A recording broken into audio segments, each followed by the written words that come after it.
किसान नेताओं और केंद्रीय मंत्रियों के बीच सोमवार रात 5 घंटे तक बातचीत चली, लेकिन मांगों पर कोई सहमति नहीं बन पाई, जिसके बाद सुबह होते ही पंजाब के 50 किसान संगठनों के नेता और सदस्य ट्रैक्टर लेकर दिल्ली की ओर कूच कर गए। किसान सैकड़ों ट्रैक्टरों में सवार होकर पंजाब से दिल्ली की तरफ आगे बढ़े कि तभी पंजाब हरियाणा बॉर्डर पर उन्हें रोक लिया गया। शंभू बॉर्डर पर पहले से तैनात सुरक्षा बलों के जवानों ने किसानों को रोकने के लिए उन पर आंसू गैस के गोले दाग दिए।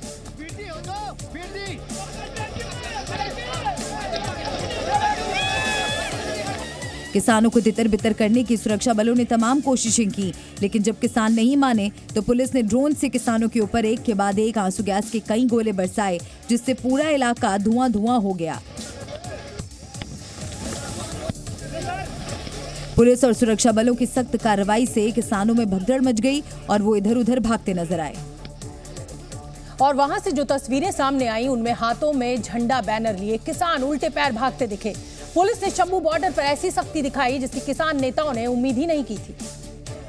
क्योंकि जमीन से आंसू गैस के गोले तो दागे जा ही रहे थे, वहीं ड्रोन के जरिए आसमान से भी आंसू गैस के गोले किसानों के ऊपर बरसाए गए। किसान जैसे ही संभल पाते, अचानक भीड़ में से आंसू गैस का एक गोला आता और उनके ऊपर गिर पड़ता। देखते ही देखते पुलिस और सुरक्षा बलों के जवानों ने कुछ ही मिनट में 50 से ज्यादा आंसू गैस के गोले किसानों की तरफ छोड़े, जिसकी आवाज से शंभू बॉर्डर का पूरा इलाका थर्रा उठा। हालांकि आंसू गैस से बचने के लिए किसानों ने अपने मुंह पर कपड़ा लपेट लिया, लेकिन पुलिस की कार्रवाई से वो खुद को बचा नहीं पाए, क्योंकि पुलिस का पलटवार इतना भीषण था कि कुछ ही देर में वहां अफरा तफरी मच गई। और कुछ ही देर में पुलिस ने किसानों को शंभू बॉर्डर में बैरिकेडिंग वाले इलाके से खदेड़ दिया। इस दौरान आंसू गैस के कई गोले जी न्यूज की गाड़ी के पास ठीक उसी जगह पर आकर गिरे जहां हमारी टीम रिपोर्टिंग कर रही थी। तो आपको नजर आ रहा होगा कि किस तरीके से हरियाणा पुलिस और पैरामिलिट्री फोर्स के द्वारा साफ तौर पर कितने आंसू गैस के गोले फेंके जा रहे हैं। तकरीबन पिछले 10 मिनट से इसी तरीके से यहाँ पे गोलाबारी हो रही है। जिस तरीके से नौजवान थे आगे खड़े हुए थे, लेकिन अब आप देख रहे होंगे कि किस तरीके से लगातार जो गोलाबारी है वो लगातार की जा रही है। दूसरी तरफ किसान संगठन है वो यहाँ पर खड़े नजर आ रहे थे, लेकिन दूसरी तरफ लगातार गोलाबारी। गनीमत रही कि पत्रकारों को कोई नुकसान नहीं हुआ। पुलिस की कार्रवाई के बाद आंसू गैस के तमाम गोले सड़क पर बिखरे नजर आए। ये आंसू गैस के वही गोले थे जो जवानों ने किसानों को खदेड़ने के लिए छोड़े थे। और आंसू गैस के जब ये गोले किसानों के पास आकर गिरे तो उनकी आंखें जलने लगी। आज यहाँ ज्यादातर फेंके गए, यहाँ जान का बैनर के ऊपर फेंक रहे हैं ना, जहाँ खड़ना सका हवा के साथ आंखें बंद हो रही है हमारी, मन कुछ दिख नहीं रहा है। हालांकि पुलिस की सख्त कार्रवाई के बाद भी किसान डटे रहे। किसानों ने आरोप लगाया कि पुलिस तानाशाही कर रही है। हम दरवाजा बातचीत का खुला रखेंगे। हम आज भी कहते हैं सरकार कोई भी अनाउंसमेंट कर सकती है, लेकिन सरकार जो कुछ कह रही है वो सिर्फ हमारे आंदोलन का टाइम पास करना चाहती है, जो हमने देखा। लेकिन ना तो किसान पीछे हटने को तैयार हुए और ना ही पुलिस। काफी देर तक ये संघर्ष चलता रहा। आखिरकार आरएएफ जवानों को किसानों को खदेड़ने की जिम्मेदारी दी गई और अधिकारियों से संकेत मिलते ही आरएएफ के जवान लाठी डंडे लेकर किसानों की तरफ आगे बढ़े। ये देखिए भाई, ये देखिए पुलिस भाग रही है। ये देखिए, ये भगाया जा रहा है यहाँ से। यहाँ भीड़ इकट्ठी हो गई थी। यहाँ देखिए ये तस्वीरें, तो ये तस्वीरें आप देख सकते हैं। तो यहाँ पर पकड़ के ये देखिए भीड़ को नियंत्रण किया जा रहा है। देखिए यहाँ पर आप देखिए आरएएफ की टीम, वहां पर लोग आए थे, वहां से आप देख सकते हैं। वहां पर आपको पूरी तस्वीरें हम दिखा रहे हैं। ये देखिए वहां पहुंच गए वो लोग। ये तस्वीर है। जो लोग वहां पर इकट्ठा हुआ था उनको मना किया गया था वहां से ये दूर। ये देखिए ये तस्वीर, तो यहाँ पर जो है ये देखिए ये पकड़ के ले जाया गया है जो लोग ये थे। आरएएफ जवानों ने कई किसानों को पकड़ लिया और उन्हें प्रिजन वैन में बिठाकर अपने साथ ले गए। इस दौरान पुलिस ने साफ तौर पर कहा कि धारा 144 लागू है और किसी को भी आंदोलन की इजाजत नहीं दी जाएगी। पुलिस ने किसानों को खदेड़कर कुछ देर के लिए शंभू बॉर्डर को खाली करा लिया, लेकिन किसान ज्यादा देर तक शांत नहीं बैठे। कुछ देर की खामोशी के बाद किसान फिर आगे बढ़े और कई बैरिकेड तोड़ दिए। बैरिकेडिंग तोड़ने के बाद कई किसान अपने ट्रैक्टरों पर सवार होकर दिल्ली में घुसने की कोशिश करते दिखे, जिसके बाद एक बार फिर टकराव हो गया। पुलिस ने फिर आंसू गैस के गोले दागने शुरू कर दिए। इस दौरान वहां से सामने आई एक तस्वीर में एक किसान ट्रैक्टर के पीछे कंक्रीट की बैरिकेडिंग घसीटकर अपने साथ ले जाता दिखा। वहीं किसानों की भीड़ में घुसे कई अराजक तत्व मौके का फायदा उठाकर पुलिस पर पथराव कर रहे थे। किसानों ने जवानों पर पत्थर फेंके तो वो भी चुप नहीं रहे। पत्थरबाजी का जवाब देने के लिए पुलिस वाले अपनी शील्ड को लेकर आंदोलनकारियों की ओर बढ़ने लगे और कुछ ही देर में पानी के उस टैंकर के पास जा पहुंचे जिसकी आड़ में छिपकर कुछ अराजक तत्व पुलिस को पत्थर मार रहे थे। वहां से सामने आई तस्वीर में दिखा कि रैपिड एक्शन फोर्स का एक जवान आगे बढ़ा और पत्थर मार रहे लोगों पर लाठी चार्ज कर दिया, लेकिन इस दौरान वहां मौजूद एक शख्स ने तलवार निकाल ली और तलवार से हमला करने के लिए आरएएफ जवान की तरफ बढ़ा। हालांकि मौके पर आरएएफ के कई जवान आ गए, जिसके बाद ये शख्स भाग खड़ा हुआ। हालांकि कुछ अराजक तत्व फिर भी पत्थर मारते रहे और घंटों तक ये संघर्ष यूं ही जारी रहा। किसानों ने पंजाब से दिल्ली कूच करते समय मर मिटने की जो कसम खाई थी वो उस पर अडिग दिखे, क्योंकि किसान भी पूरी तैयारी के साथ आए थे। जैसे ही आंसू गैस का गोला उनके पास आकर गिरता, किसान तुरंत बोरा लेकर आगे बढ़ते और आंसू गैस के गोले को बोरे से ढक देते, जिससे धुआं निकलना बंद हो जाता। इस दौरान कई किसान गोली के खाली खोखे भी दिखाते दिखे।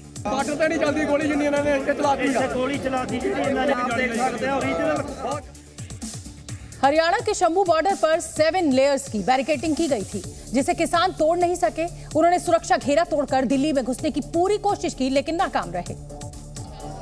हालांकि किसानों ने सुरक्षा घेरा तोड़कर आगे बढ़ने में कोई कोर कसर नहीं छोड़ी। किसानों को रोकने के लिए पुलिस ने कंक्रीट की जो दीवार सबसे आगे खड़ी की थी, किसानों ने कई जगह उसे भी हटा दिया। दर्जनों किसान तो कंक्रीट के भारी भरकम बैरिकेड को अपने हाथों से घसीटकर अपने रास्ते से हटाते दिखे।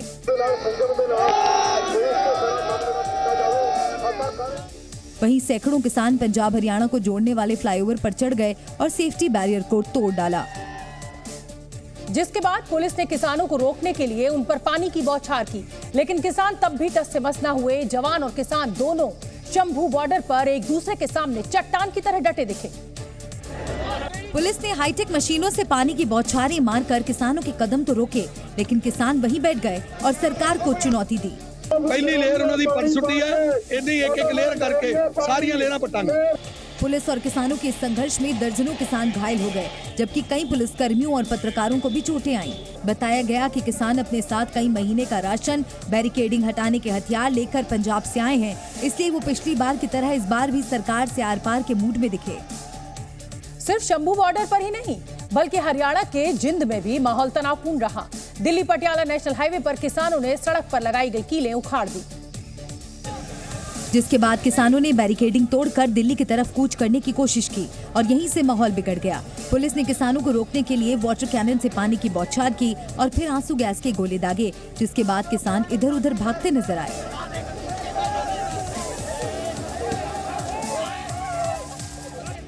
खास बात यह है कि हरियाणा पुलिस किसानों को किसी भी कीमत पर दिल्ली में घुसने से रोकना चाहती है, इसलिए वज्र वाहन से लेकर पानी की बौछार करने वाली गाड़ियां और दंगारोधी वाहन भी तैनात किए गए हैं। शंभू बॉर्डर पर किसानों और जवानों के बीच जोर आजमाइश चल रही थी, तो दूसरी ओर दिल्ली में पब्लिक परेशान हो रही थी, क्योंकि किसानों को रोकने के लिए दिल्ली के सभी बॉर्डर्स को सील कर दिया गया था, जिसके चलते भारी ट्रैफिक जाम लग गया और सुबह सुबह दफ्तर जाने वाले लोगों को परेशानियों का सामना करना पड़ा। नोएडा से दिल्ली जाने वाले डीएनडी फ्लाईओवर पर गाड़ियों की लंबी कतार लग गई। नोएडा एक्सप्रेसवे पर भी गाड़ियों की रफ्तार काफी धीमी रही। नोएडा गेट पर अक्षरधाम की ओर जाने वाली सड़क पर भी ट्रैफिक जाम लग गया। ट्रैफिक की वजह से लोग काफी परेशान रहे। आधा घंटा पौन घंटा हो गया इधर चलते चलते। काफी ज्यादा जाम मिल रहा है। हाँ बिल्कुल जाम है, बहुत दिक्कतें हो रही हैं। सुबह से परेशान है, मतलब 7 बजे निकले थे घर से, अभी तक रास्ते में है। जहाँ 1 घंटे का रास्ता था, अब ये देख लो 10 बजे जा रहे लगभग। ट्रैफिक का ये हाल तब है जब भारी और माल ढुलाई वाली गाड़ियों पर पहले ही पाबंदी लगा दी गई थी। किसानों को दिल्ली में घुसने से रोकने के लिए पुलिस की भारी भरकम बैरिकेडिंग की वजह से गाजियाबाद दिल्ली सीमा पर मौजूद गाजीपुर बॉर्डर पर कई किलोमीटर लंबा जाम देखने को मिला, जिसकी वजह से लोगों को कई घंटे सड़क पर ही गुजारने पड़े। गाजियाबाद से दिल्ली की तरफ जाने वाले रास्ते पर यूपी गेट पर पूरी तरीके से बैरिकेडिंग लगा दी गई है। इस बार इस तैयारी के साथ बनाए गए हैं कि उनको कोई हिला ना सके, यानी कटीली तार की बाड़ के साथ में कंक्रीट भरकर उसे फिक्स कर दिया गया है। उसके पीछे जो गाड़ियां तैनात की गई हैं, उसके पीछे ट्रक और बुलडोजर लगाए गए हैं। लोगों को मयूर विहार के रास्ते लगभग 3 किलोमीटर अतिरिक्त दूरी पार करके गाजियाबाद की तरफ जाना पड़ रहा है। पुल के ऊपर से बैरिकेडिंग लगाकर कुछ वाहनों को निकाला गया। हमें तो पता ही नहीं था कि ये हालत है, तो आता ही नहीं है, छुट्टी दे लेता। क्या फायदा 3 घंटे 2 लीटर पेट्रोल जलाऊं और 500 रुपये जॉब भी जाऊं। गाजीपुर बॉर्डर का सर्विस रोड पहले ही सील कर दिया गया था। सीमेंट के स्लैब, कंटीले तार और मिट्टी लगाकर सड़क को ब्लॉक कर दिया गया। उधर दिल्ली हरियाणा बॉर्डर पर भी जबरदस्त बैरिकेडिंग की वजह से लोगों को मुश्किलों का सामना करना पड़ा। दक्षिण पश्चिम दिल्ली के रजौकरी में नेशनल हाईवे 48 पर जाम लग गया और गाड़ियां धीमी रफ्तार से ही आगे बढ़ती रहीं। रजौकरी बॉर्डर पर गुरुग्राम से आने वाले वाहनों को जाम का सामना करना पड़ा। बॉर्डर पर कंटीले तार, डंपर, क्रेन, जेसीबी, बुलडोजर और ड्रोन से नजर रखी जा रही है। दूसरी तरफ गुरुग्राम से दिल्ली की ओर जाने वाले राजमार्ग पर ट्रैफिक का बुरा हाल था। किसानों को दिल्ली की ओर मार्च करने से रोकने के तहत पुलिस ने सड़क पर कंक्रीट के स्लैब रख दिए, जिसकी वजह से ट्रैफिक ठप हो गया। लोग घंटों जाम में फंसे रहे। उधर दिल्ली एयरपोर्ट ने भी यात्रियों को एडवाइजरी जारी करते हुए घर से पहले निकलने और दिल्ली मेट्रो के इस्तेमाल की सलाह दी। सबसे ज्यादा परेशानी दिल्ली हरियाणा की सीमा से सटे इलाकों में रहने वाले लोगों को हुई। सीमाएं सील होने की वजह से बुजुर्ग, महिलाएं, बीमार सभी को दिक्कतों का सामना करना पड़ा। और सिंघू बॉर्डर पर हरियाणा से दिल्ली आने के रास्ते पर कंटेनर और बैरिकेडिंग लगाकर सड़क को बंद कर दिया गया। कंटेनर के बगल में सिर्फ एक गाड़ी के आने की जगह छोड़ी गई। इसकी वजह से सिंघू बॉर्डर पर कई किलोमीटर लंबा जाम लग गया। एक तरफ सुरक्षा बल काफी संख्या में तैनात है, तो दूसरी तरफ आप देखिए कि आपको गाड़ियों का सैलाब दिखाई देगा। लिखा हुआ है thank you, kindly visit again, लेकिन स्थिति ये है कि थैंक यू बोलना तो छोड़िए, कोई दोबारा यहाँ पर विजिट भी नहीं करना चाहेगा। मेरे को तो आधे घंटे तक पहुँचना था, 15-20 मिनट यहाँ लग गई, अभी देखो कितना टाइम और लगेगा। बहुत दिक्कत हो रही है पब्लिक को। तो डेली कल भी काफी जाम था, कल भी पौने घंटे में निकल गया हूँ मैं। कुछ लोग पुलिस और प्रशासन से भी नाराज थे। अभी बंद करने का क्या मतलब, अभी तो किसान यहाँ पहुँचे नहीं है और ये 2 दिन पहले से ही पूरा जाम लगा के रखा है सुबह से। दिल्ली पुलिस हरियाणा से आने वाली एक गाड़ी की चेकिंग कर रही थी। इस वजह से भी हरियाणा से दिल्ली जाने वालों को ट्रैफिक जाम में घंटों गुजारना पड़ा। क्योंकि पुलिस ने बॉर्डर पर ही गाड़ियों को रोक दिया था, इसलिए हरियाणा से बस, ऑटो और टैक्सी से आने वाले लोगों को भारी दिक्कतों का सामना करना पड़ा। क्योंकि बस, ऑटो और टैक्सी वाले यात्रियों को बॉर्डर पर ही उतारा जा रहा था। इस वजह से लोगों को 2 से 3 किलोमीटर पैदल चलना पड़ रहा था। महिलाओं और बच्चों को भी पैदल ही रास्ता तय करना पड़ा। भाई यहीं पे उतारा ऑटो ने, मतलब आगे तक पैदल ही पूरा जाएंगे। हाँ, आगे बॉर्डर एक क्रॉस करके वहीं से जो डीटीसी बस मिलेगी वहीं से उसमें बैठेंगे। बुजुर्ग महिलाओं को भी 1 किलोमीटर पैदल चलकर सिंघू बॉर्डर को पार करना पड़ा। क्या करें बेटे, क्या करें, और जाना पड़ेगा। बताओ, बेटी के जा रहे हैं, मेरी बेटी का मेहमान गुजर गया था, उसके मारे मुझे चक्कर काटना पड़ रहा उसके दौरान। हरियाणा से आने वाले लोगों ने पुलिस की बैरिकेडिंग को पैदल पार करके दिल्ली की सीमा में एंट्री ली। हरियाणा से दिल्ली आने वाले ऐसे कई लोग थे जिनके साथ काफी सामान भी था। गाड़ियों की आवाजाही पर पाबंदी की वजह से उन्हें सामान खुद ढोना पड़ रहा था। और कोई सिर पर तो कोई कंधे पर सामान लादकर सिंघू बॉर्डर पार कर रहा था। जाना कहाँ पर है? बस वाले पहले ही उतार दे रहे हैं। पहले उतार दे रहे हैं। कई लोग ऐसे हैं जो अपना सामान लेकर, ये आप देख लीजिए कुछ इस तरह से कंक्रीट के स्लैब के बगल से संकरे रास्ते से लोगों की पैदल आवाजाही हो रही है। कंक्रीट के इन भारी भरकम स्लैब्स को सड़क पर इस तरह बिछाया गया है कि अगर किसान उन्हें हटाने की कोशिश करें तो भी ये स्लैब्स ना हिल पाएं। क्योंकि सीमेंट के स्लैब्स को सड़क पर कंक्रीट से पक्का कर दिया है। पैरामिलिट्री फोर्सेस के जवान यहाँ पर मौजूद हैं और एक तरह से अभेद किला इसे बनाया गया है। कंक्रीट की दीवारों के सहारे, सीमेंटेड दीवारों के सहारे और नीचे गिट्टी और सीमेंट के सहारे इसे फिक्स कर दिया गया है ताकि ट्रैक्टर भी इसे ध्वस्त ना कर पाए, नस्ते नाबूद ना कर पाए और ये अपनी जगह पर बना रहे। और ये 1-2 कंक्रीट नहीं, तकरीबन दर्जन भर कंक्रीट के ऐसे ही पत्थर हैं और इन पत्थरों को आप देखिए कुछ इस तरह से आप देखिए जोड़ा गया है, चिपका दिया गया है। इन कंक्रीट स्लैब की वजह से लोगों को काफी दिक्कतों का सामना करना पड़ रहा है। इसकी वजह से कई लोग नाराज दिखे। मिकी पाकिस्तान हिंदुस्तान के बॉर्डर पर भी नहीं इतना इंतजाम मैं तो लेकर आऊँ कौन इंसान है ना ड्यूटी करे हम दिल्ली जाओ कितनी परेशानी हो रही है हमारे को। इनमें से कई लोगों ने बताया कि उन्हें 3-3 घंटे ट्रैफिक जाम का सामना करना पड़ा। ट्रैफिक जाम की वजह से आम लोगों के साथ साथ मरीजों को भी काफी दिक्कतों का सामना करना पड़ा। बैरिकेडिंग की वजह से सिंघू बॉर्डर पर एम्बुलेंस की आवाजाही पर भी असर पड़ा, क्योंकि ट्रैफिक जाम और बंद रास्ते की वजह से एम्बुलेंस को भी निकलने में मुश्किल आ रही है। एक एम्बुलेंस को बैरिकेडिंग की वजह से यू टर्न लेकर वापस होना पड़ा। सिंघू बॉर्डर पर किस तरह से मरीजों तक को परेशानी हो रही है। आप देखिए एम्बुलेंस है, ये एम्बुलेंस दिल्ली इलाज करवाने जा रही थी, लेकिन क्योंकि सिंघू बॉर्डर बंद है तो अब इस एम्बुलेंस को भी यू टर्न लेना पड़ रहा है और वापसी की ओर जाना पड़ रहा है। सरकार और किसान की लड़ाई में परेशान मरीज और आम इंसान हो रहा है। किसान आंदोलन के चलते दिल्ली एनसीआर के कई इलाकों में इस वक्त भी जाम लगा हुआ है। कालिंदी कुंज इलाके में भी गाड़ियां सड़कों पर रेंगती दिख रही हैं। 1 घंटा, 2 घंटा, 3 घंटा नहीं, 4 घंटे से लेकर 6 घंटे तक जाम की स्थिति लगातार दिल्ली के अलग अलग इलाकों में बनी हुई है। इस वक्त जहां मैं मौजूद हूं वो कालिंदी कुंज बॉर्डर है और मेरे सामने का ये ट्रैफिक देख सकते हैं, ये इसी तरीके से पिछले 6 घंटों से रेंगता हुआ नजर आ रहा है। धीरे धीरे करके जो नोएडा की तरफ जाने का रास्ता है फिलहाल, और दूसरी तरफ जो ट्रैफिक आप आता हुआ दिख रहा है वो नोएडा से दिल्ली में एंट्री कर रहा है। ये जो ट्रैफिक एंट्री कर रहा है वो कालिंदी कुंज बॉर्डर हो, महामाया फ्लाईओवर पूरी तरीके से जाम है और पूरी तरीके से कह सकते हैं कि जो गाड़ियां हैं बिना चेकिंग के किसी को आने की इजाजत नहीं दी जा रही है। दूसरी किसानों को दिल्ली में घुसने से रोकने के लिए हरियाणा और दिल्ली को जोड़ने वाले सिंघू बॉर्डर को किले की तरह सील कर दिया गया है और इंतजाम ऐसे किए गए हैं कि परिंदा भी अपनी मर्जी से पर ना मार सके। सिंघू सीमा पर कई स्तर पर बैरिकेडिंग की गई है। सबसे पहले लोहे के करीब 1 दर्जन से ज्यादा बैरिकेड्स लगाए गए हैं। इन बैरिकेड्स पर लोहे की कंटीली तारें बिछाई गई हैं।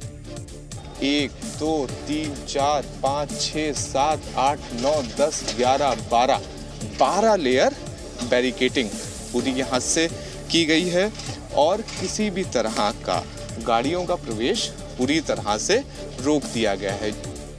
इसके बाद सीमेंट के ऊंचे ऊंचे और भारी भरकम दर्जनों स्लैब रखे गए हैं। उसके बाद शुरू होती है सीमेंटेड स्लैब की। ये देखिए सीमेंटेड स्लैब्स हैं ये, और सीमेंटेड स्लैब्स की 1, 2, 3, 4, 5, 6, 7, 8, 9, 10 लेयर सीमेंटेड स्लैब्स की बनाई गई है। और हर लेयर के बगल में अगर आप देखेंगे तो कुछ इस तरह से ये आप देखिए सीमेंट का और गिट्टी का प्रयोग करा गया है और इसको पूरी तरह से पक्का करा गया है। लोहे और सीमेंट के बैरिकेड्स के बाद सुरक्षा की तीसरी लेयर के तौर पर बड़े बड़े कंटेनर्स लगाए गए हैं। किसानों के ट्रैक्टर्स के मूवमेंट को रोकने के लिए इन कंटेनर्स को सड़क पर रखा गया है। यही नहीं, इन कंटेनर्स को किसान आसानी से खिसका ना सकें, इसके लिए इन कंटेनर से कई टन मिट्टी भरी गई है।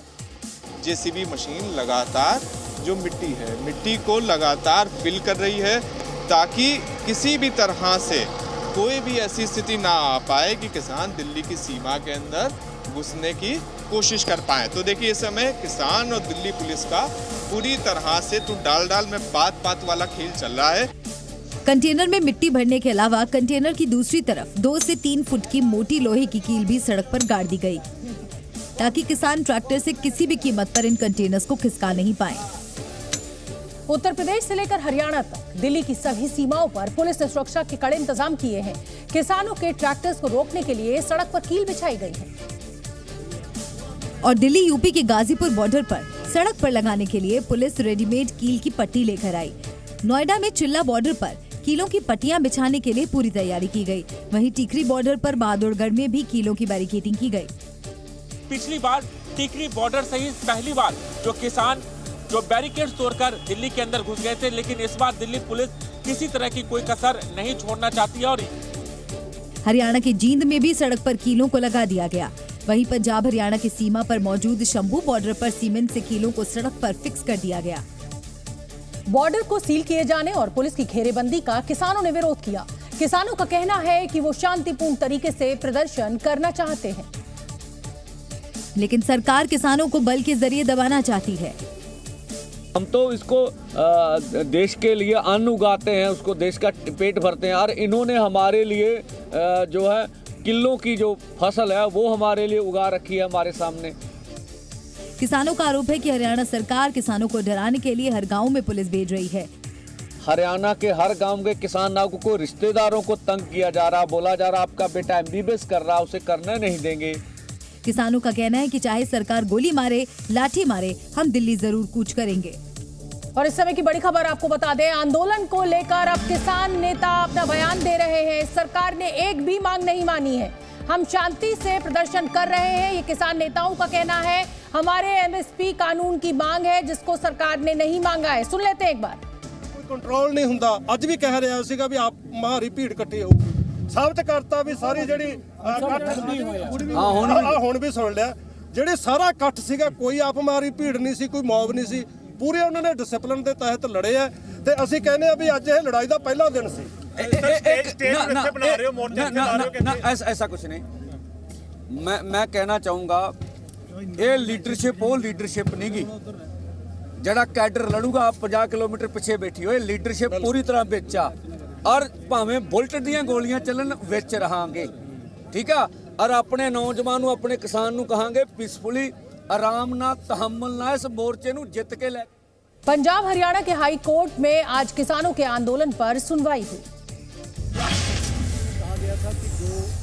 हाईकोर्ट में सुनवाई के दौरान हरियाणा की तरफ से रोके गए रास्ते पर कोर्ट में चर्चा हुई। कोर्ट ने कहा कि किसानों को प्रदर्शन के लिए एक जगह सुनिश्चित करके देनी होगी। अगली सुनवाई 15 फरवरी को होगी। हरियाणा के कुरुक्षेत्र में प्रदर्शनकारी किसानों ने सीमेंट के बैरिकेड हटाए। इन लोगों ने अपने ट्रैक्टर से ही बैरिकेड को खींचा। हरियाणा के बहादुरगढ़ में व्यापारियों और कर्मचारियों ने उल्टा किसानों के खिलाफ ही प्रदर्शन किया। हाथों में तख्तियां लेकर इन्होंने किसानों से आंदोलन न करने की अपील की। इनके मुताबिक आंदोलन से व्यापार पर असर पड़ता है। कर्नाटक से दिल्ली आ रहे किसानों का आरोप है कि पुलिस ने उन्हें भोपाल रेलवे स्टेशन पर उतार दिया, जिसके बाद जबरन उन्हें उज्जैन भेजा गया। दिल्ली चलो का नारा बुलंद कर रहे किसानों ने केंद्र सरकार के सामने 13 मांगे रखी हैं। सबसे बड़ी मांग MSP कानून से जुड़ी हुई है। किसान चाहते हैं कि सरकार सभी फसलों के लिए MSP की गारंटी से जुड़ा कानून बनाए। साथ ही किसानों और मजदूरों के सारे कर्ज माफ कर दिए जाएं। 2013 के भूमि अधिग्रहण कानून को लागू करने और कलेक्टर रेट से 4 गुना ज्यादा मुआवजा देने की भी मांग है। किसान 2021 के लखीमपुर कांड के सभी दोषियों को सख्त सजा देने की मांग भी कर रहे हैं। उनकी मांग है कि भारत WTO यानी वर्ल्ड ट्रेड ऑर्गेनाइजेशन से बाहर हो जाए। किसानों और खेतीहर मजदूरों के लिए पेंशन की मांग भी की जा रही है। साथ ही 2020-21 के आंदोलन में मारे गए किसानों के घर वालों को मुआवजा और परिवार के एक सदस्य को सरकारी नौकरी देने की भी मांग रखी गई है। एक मांग ये भी है कि 2020 का विद्युत संशोधन बिल रद्द किया जाए। साथ ही मनरेगा के तहत 200 दिन के रोजगार और 700 रुपए मजदूरी की मांग की गई है। नकली बीज, उर्वरक और कीटनाशक बनाने वाली कंपनियों पर कड़ी कार्रवाई की भी मांग है।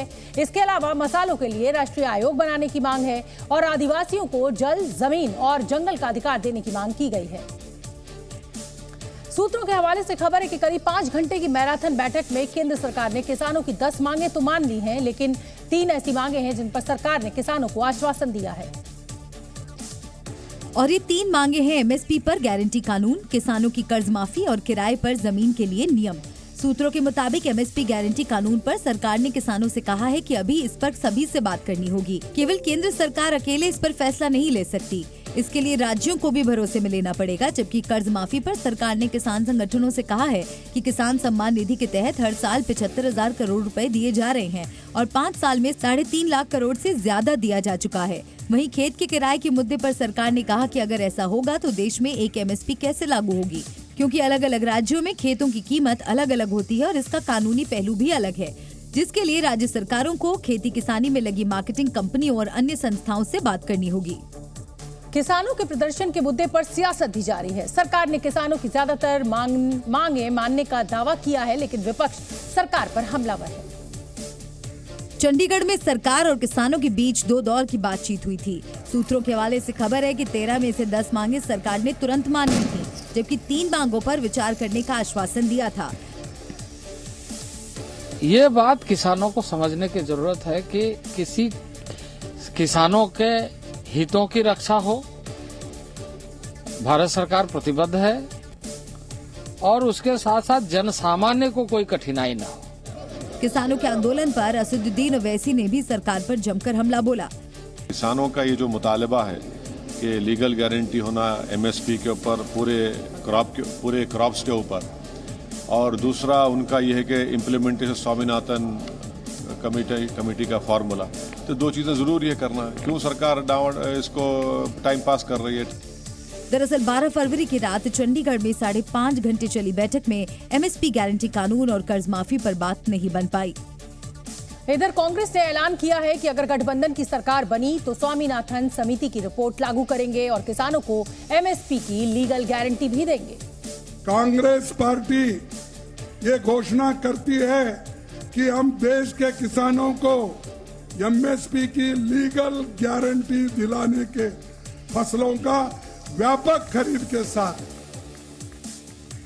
हमको एमएसपी खरीदने का किसानों का जो क्रॉप्स उसकी गारंटी हम देते हैं। अपनी रिपोर्ट में साफ कहा है कि किसानों को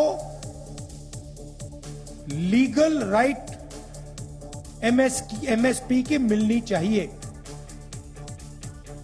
वो बीजेपी की सरकार नहीं कर रही है। तो मैं आपको यहां जो खारगे जी ने कहा उसको दोहराना चाहता हूं कि इंडिया की सरकार आएगी तो हम एमएसपी की गारंटी हिंदुस्तान के किसानों को देंगे। जो स्वामीनाथन रिपोर्ट में लिखा है वो हम पूरा करके आपको दे देंगे। केंद्रीय मंत्री अनुराग ठाकुर ने कांग्रेस के एमएसपी गारंटी के ऐलान पर पलटवार किया। अनुराग ठाकुर ने कहा कि सरकार ने हमेशा किसानों के हित में फैसले लिए हैं। साथ ही उन्होंने ये भी कहा कि कांग्रेस शासन से 5 गुना ज्यादा बजट किसानों के लिए रखा गया है। कांग्रेस 60 साल देश में राज करती रही, क्या किया एमएसपी पे? जो सदन में ही नहीं आते, पूरा सदन चल के संसद सत्र खत्म हो गया, वो क्या गारंटी देंगे? दिल्ली का गाजीपुर बॉर्डर भी आज लंबे जाम में फंसा हुए दिखाई दिया। लोगों को खासी दिक्कतों का सामना करना पड़ा। ये तस्वीरें आप देखिए, दिल्ली का गाजीपुर बॉर्डर। आपको पिछला किसान आंदोलन भी याद होगा। 1 साल तक लगभग लोग इसी तरह फंसते रहे और आज भी लोगों को दफ्तर पहुंचना था। मंगलवार का दिन है और ये लंबा जाम, गाड़ियों की एक लंबी कतार कई किलोमीटर लंबी दिखाई दे रही है।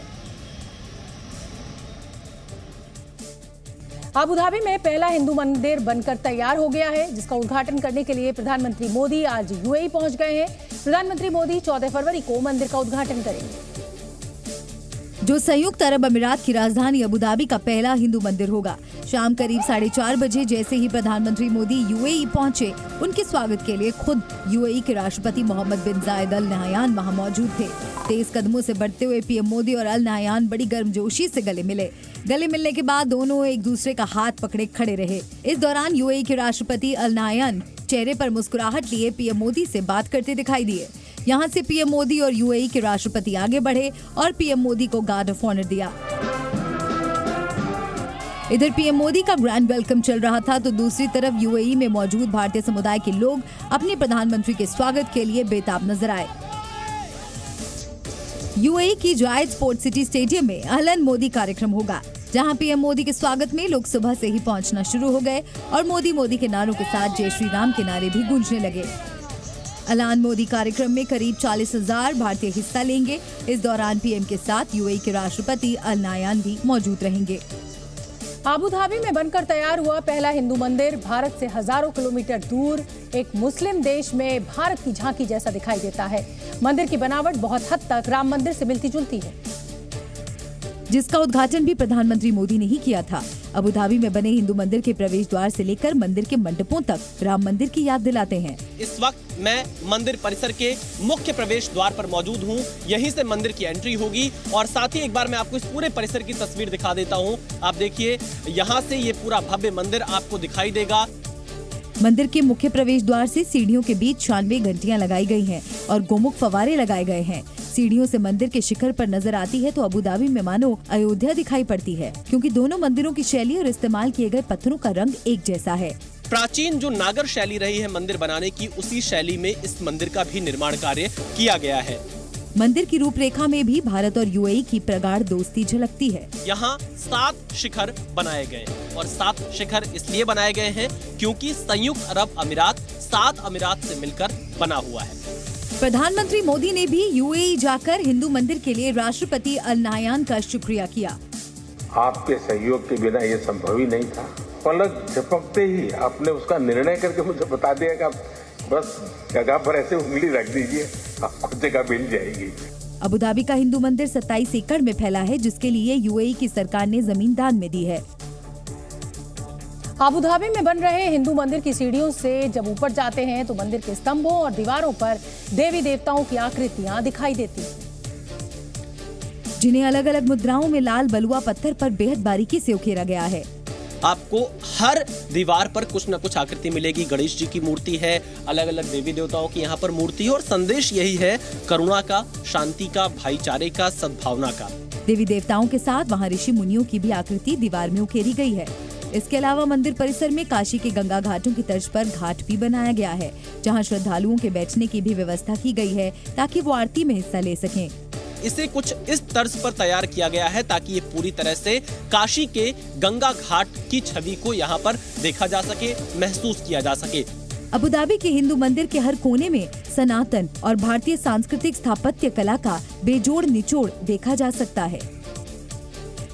अबू धाबी का हिंदू मंदिर जितना बाहर से भव्य दिखता है, उतना ही सुंदर मंदिर का अंदर का हिस्सा है। मंदिर के अंदर संगमरमर से बने स्तंभों पर बारीक नक्काशी दिखाई देती है, जिसे हजारों कारीगरों ने हाथों से तराशा है। अबू धाबी के हिंदू मंदिर में 7 शिखर हैं और 2 पिरामिड आकार की गुंबद, जिन पर स्वर्ण कलश और ध्वजा लहराती दिखाई देती है। इसके बाद सिंह द्वार से प्रवेश लेते ही सुंदर नक्काशी दिखाई देती है। मंदिर के अंदर के स्तंभों को इटालियन मार्बल से बनाया गया है। सिंह द्वार के ठीक सामने एक गर्भगृह में भगवान स्वामी नारायण की मूर्ति है, जबकि मंदिर के अंदर कुल 7 मूर्तियां स्थापित की गई हैं, जिनमें भगवान शिव पार्वती, श्री कृष्ण और राधा, भगवान जगन्नाथ, भगवान अयप्पा और तिरुपति बालाजी की भी मूर्तियां दिखाई देंगी। इन सभी के छत्र भव्य और स्वर्ण जनित हैं। इसके अलावा अबू धाबी के हिंदू मंदिर में श्रद्धालु श्री राम दरबार भी देख पाएंगे।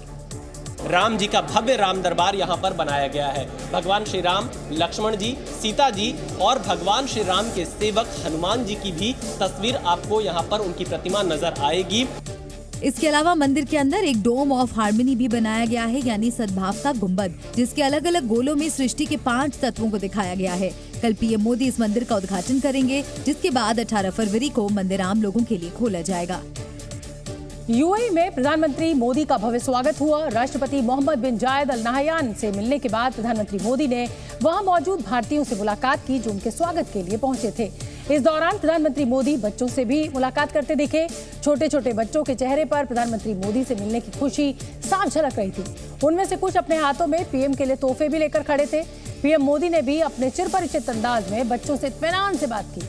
अब से कुछ देर में प्रधानमंत्री मोदी जायद स्पोर्ट्स स्टेडियम पहुंचेंगे, जहां वो हजारों भारतीयों को संबोधित करेंगे।